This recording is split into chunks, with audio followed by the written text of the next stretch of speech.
ఆంధ్ర తెలంగాణ సరిహద్దులోని పెద్దవాగు ప్రాజెక్టుకు భారీ గండిపడింది. ప్రస్తుతం అక్కడ పరిస్థితిని మా ప్రతినిధి లింగయ్య ప్రత్యక్ష ప్రసారం ద్వారా అందిస్తారు. స్వప్న, భారీ వరద పోటెత్తడంతో పెదవాగు ప్రాజెక్టు పూర్తిగా ఆనవాళ్లు కోల్పోయిన పరిస్థితి. ప్రస్తుతం పెదవాగు ప్రాజెక్టు వద్ద మనం ఉన్నాం. పెదవాగు ప్రాజెక్టును ఒకసారి పరిశీలిస్తే పెదవాగు ప్రాజెక్టు ఒకవైపు పూర్తిగా ఆనకట్ట కొట్టుకుపోయి పూర్తిగా ఛిద్రమైన పరిస్థితిని మనం చూడవచ్చు. ఎంత వేగంగా వరద ప్రవాహ వేగం ఎంత వేగంగా వచ్చిందనేందుకు ఇదే మనకు నిదర్శనంగా చెప్పవచ్చు. ఒకవైపు ఆనకట్టే కాదు, పక్కనున్న మట్టి కట్టను కూడా పూర్తిగా కొట్టుకొని పోయేలా చేసేంత వరద ప్రవాహం పోటెత్తింది. దీంతోనే పెదవాగు ప్రాజెక్టు పూర్తిగా ఒకవైపు ఉన్న ఆనకట్ట పూర్తిగా కొట్టుకపోయి ప్రస్తుతం దాదాపు 14 గ్రామాల ప్రజలను తీవ్ర ఆందోళనలో నెట్టేసిందనే పరిస్థితి మనకు చూడవచ్చు. అశ్వారావుపేట మండలం సంబంధించి ఈ పెదవాగు ప్రాజెక్టు తెలుగు రాష్ట్రాలకు సాగు ప్రాజెక్టుగా ఉంది. ఏలూరు జిల్లా కావచ్చు, ఇటు భద్రాద్రి జిల్లాలోని అశ్వారావుపేట నియోజకవర్గానికి సంబంధించిన సాగునీటికి ప్రాజెక్టుగా ఉంది. ప్రతి ఏటా ఎప్పుడు కూడా వర్షాకాలంలో దీని సాగునీటి ప్రాజెక్టు పూర్తిస్థాయి సామర్థ్యం 0.6 టీఎంసీలో ఉంటే ప్రతి ఏటా కూడా పూర్తిస్థాయి నీటి మట్టానికి చేరువలో ఉండేది. సాగునీటి ప్రాజెక్టుగా స్థానిక పంటల పొలాలకు కూడా జీవంగా ఉండేది. అయితే ఈసారి అసలు వాస్తవంగా వరద ప్రవాహం ఇంకా వర్షాల పూర్తి స్థాయిలో పెరగలేదు. అయినప్పటికీ కూడా ఒక్కసారిగా వచ్చిన వరద ప్రవాహ వేగంతో ఇప్పుడు ఈ ప్రాజెక్టు పూర్తిగా ఆనవాళ్లు కోల్పోయి దాదాపు 14 గ్రామాల ప్రజలను తీవ్ర ఆందోళనలో ముంచెత్తిందని చెప్పవచ్చు.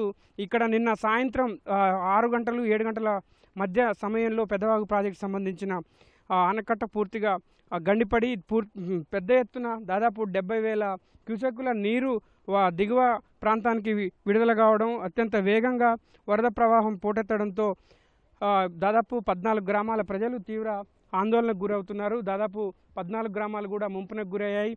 తెలంగాణలోని అశ్వారావుపేట మండలానికి సంబంధించిన 4 గ్రామాలు ఉన్నాయి. అదేవిధంగా ఆంధ్రప్రదేశ్లోని వేలేర్పాడు మండలానికి సంబంధించిన 10 గ్రామాలు, దాదాపు 10 నుంచి 15 గ్రామాల మధ్యన గ్రామాలన్నీ కూడా పూర్తిగా జలదిగ్బంధంలో చిక్కుపోయాయి. ప్రస్తుతం వాళ్ళంతా కూడా ప్రభుత్వ సహాయం కోసం అర్జిస్తున్నారు. ఇప్పటికే రెవెన్యూ అదేవిధంగా ప్రభుత్వ శాఖల యంత్రాంగం కూడా ఎక్కడైతే ముంపు ప్రాంతాలు ఉన్నాయో ఆ ముంపు ప్రాంతాలకు చేరుకున్నారు. ప్రస్తుతం బాధితులందరినీ కూడా సురక్షిత ప్రాంతాలకు తరలించేందుకు నిమగ్నమయ్యారు.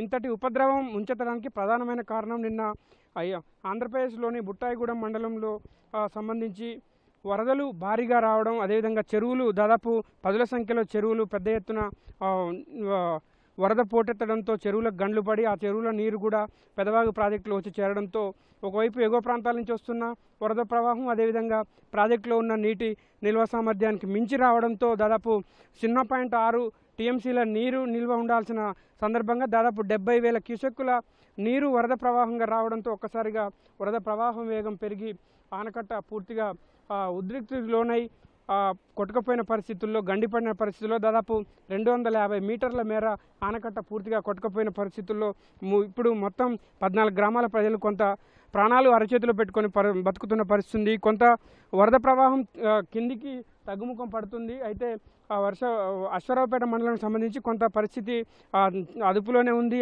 అన్ని గ్రామాలు కూడా పూర్తి స్థాయిలో ఆందోళనలో ఏం లేవని చెప్పవచ్చు. అయితే ఏపీలోని వేలేర్పాడు మండలానికి సంబంధించిన గ్రామాలు మాత్రం పూర్తిగా జలదిగ్బంధంలో చిక్కున్నాయి. ఆ గ్రామాలన్నీ కూడా ప్రస్తుతం ఆపన్నాస్తం కోసం అర్జిస్తున్నాయి. ఇప్పటికే రెవెన్యూ అదేవిధంగా ఇతర ప్రభుత్వ శాఖల యంత్రాంగం కూడా ఎక్కడైతే ముంపు గ్రామాలు ఉన్నాయో ఆ గ్రామాలకు చేరుకొని బాధితులందరినీ కూడా సురక్షిత ప్రాంతాలకు తరలించేందుకు నిమగ్నమయ్యాయి. ఇంత పెద్ద ఉపద్రవం దాదాపు 1989లో ఇటువంటి ఉపద్రవమే పెదవాగు ప్రాజెక్టుకు వచ్చింది. అప్పట్లో కూడా భారీ గండిపడింది. ఆ తర్వాత అంత పెద్ద స్థాయిలో, అంతకన్నా ఎక్కువ స్థాయిలో ప్రస్తుతం ఈ ప్రాజెక్టుకు భారీ గండిపడడం అనేది కొంత ఆందోళనకరమైన పరిస్థితి అని చెప్పవచ్చు. దీనికి ప్రధానమైన కారణం గతంలో ఉన్న ప్రభుత్వం.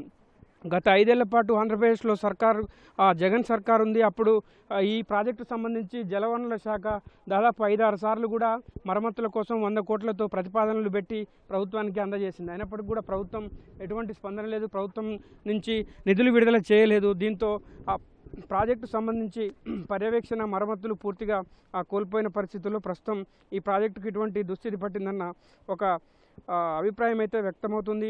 దాదాపు 4-5 సార్లు కూడా ఈ ప్రాజెక్టు భద్రత కావచ్చు, నిర్వహణ విషయంలో గోదావరి బోర్డు చాలా రోజులుగా అప్రమత్తం చేసింది. 3-4 సార్లు ప్రభుత్వంతో సంప్రదింపులు జరిపింది. 4-5 సార్లు ప్రతిపాదనలు పంపమని ప్రభుత్వం అడగడం, ఆ తర్వాత ప్రభుత్వానికి దాదాపు 100 కోట్లతో ప్రతిపాదనలు పంపడం కూడా గతంలో జరిగింది. అయినప్పటికీ కూడా గత జగన్ సర్కార్ ఒక్క రూపాయి కూడా ఈ మరమ్మతులకు కానీ దీని నిర్వహణ కోసం కానీ విడుదల చేయకపోవడంతో ఇప్పుడు ఇటువంటి పెద్ద ఉపద్రవం పొంచి ఉంది. ఇప్పుడు ఉపద్రవం తలెత్తింది. ఇన్ని గ్రామాలు నీట మునగడానికి, ఇన్ని వేల మంది నిరాశ్రయడానికి, ప్రధానంగా వేలాది ఎకరాల్లో పంట భూములు మొత్తం నష్టపోవడానికి, పంటలు పూర్తిగా వరదల్లో కొట్టుకుపోవడానికి కారణమైందని చెప్పి జలవనరుల శాఖ కూడా భావిస్తుంది. ఇప్పటికే 2 రాష్ట్రాలకు సంబంధించిన అధికార యంత్రాంగం, భద్రాద్రి జిల్లా అధికార యంత్రాంగం, అదేవిధంగా ఏలూరు అధికార యంత్రాంగం అంతా కూడా పెదవాగు ప్రాజెక్టును కాసేపటి క్రితం సందర్శించారు. 2 జిల్లాల కలెక్టర్లు కావచ్చు, పోలీసు అధికారులు కాదు, ఇతర శాఖల అధికార యంత్రాంగం కూడా ఇక్కడ పెదవాగు ప్రాజెక్టును సందర్శించి మరమ్మతులకు సంబంధించిన అంశంపై సమీక్ష జరిపారు. అదేవిధంగా ఎక్కడైతే లోతట్టు ప్రాంతాలు, ఎవరైతే ముంపు ప్రాంతాలలో ప్రజలు ఉన్నారో వాళ్ళందరికీ కూడా ఎటువంటి ఇబ్బందులు లేకుండా చూడాలని చెప్పి ఇప్పటికే ఉన్నతాధికారులు ఆదేశాలు జారీ చేయడం, అదేవిధంగా మంత్రి తుమ్మల నాగేశ్వరరావు స్వయంగా ఎప్పటికప్పుడు ఈ పరిస్థితిని పర్యవేక్షిస్తుండడం, బాధితుల్ని తరలించేందుకు కావచ్చు, అదేవిధంగా ఏపీ సర్కారుతో, ఏపీ ప్రభుత్వంతో చర్చలు జరపడంలో కావచ్చు, నిన్నటి నుంచి కూడా ఆయన అధికార యంత్రాంగంతో ఎప్పటికప్పుడు సమీక్షిస్తున్నారు. దీంతోనే ప్రస్తుతం గ్రామాల్లో కొంత పరిస్థితి అదుపులోకి వచ్చిందని చెప్పవచ్చు. వరద తగ్గుముఖం పట్టింది. అయితే భారీగా ఆస్తి నష్టం కొంత ఉంది. అదేవిధంగా అన్ని గ్రామాల్లో దాదాపు 15-14 గ్రామాలకు సంబంధించి ప్రతి గ్రామంలో కూడా 100 నుంచి 200 సంబంధించిన పశువులు, అవి మేకలు కావచ్చు, పాడి గేదెలు కావచ్చు, అదేవిధంగా పాడి ఆవులు కావచ్చు, ఇటువంటి పశువులన్నీ కూడా కొట్టుకుపోయిన పరిస్థితి. కొన్ని ఇండ్లు కొట్టుకుపోయాయి, కొంతమంది నిరాశ్రులైన పరిస్థితి ఉంది. ప్రధానంగా ఏపీకి సంబంధించి వేలేరుపాడు మండలానికి సంబంధించిన 10 గ్రామాల్లో ఇంకా కొంత ఆందోళనకరమైన పరిస్థితులు అయితే ఉన్నాయి. ఇప్పుడిప్పుడే అశ్వరావుపేట మండలానికి సంబంధించిన 4 గ్రామాల్లో పూర్తిగా వరద తగ్గుముఖం పట్టి వాళ్ళంతా కొంత తేరుకుంటున్న పరిస్థితి ఉంది. ఏపీలోని మొత్తం 10 గ్రామాల ప్రజలు మాత్రం కొంత ఆందోళనలో ఉన్నారు. ఇప్పటికే అధికార యంత్రాంగం ఆయా గ్రామాల్లో పర్యటించి ఎవరైతే బాధితులు ఉన్నారో వాళ్ళందరూ పునరావాస కేంద్రాలకు తరలించే పనిలో అధికార యంత్రం నిమగ్నమైంది. పూర్తిగా వరద తగ్గుముఖం పట్టి గ్రామాలను వరద పూర్తిగా వదిలిన తర్వాతనే వాళ్ళందరినీ మళ్ళీ గ్రామాలకు చేర్చుతామని చెప్పి అధికార యంత్రాంగం భావిస్తుంది.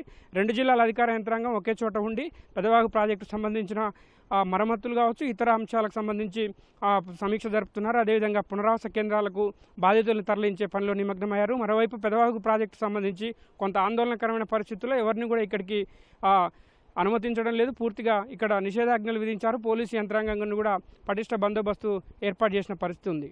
Over to studio.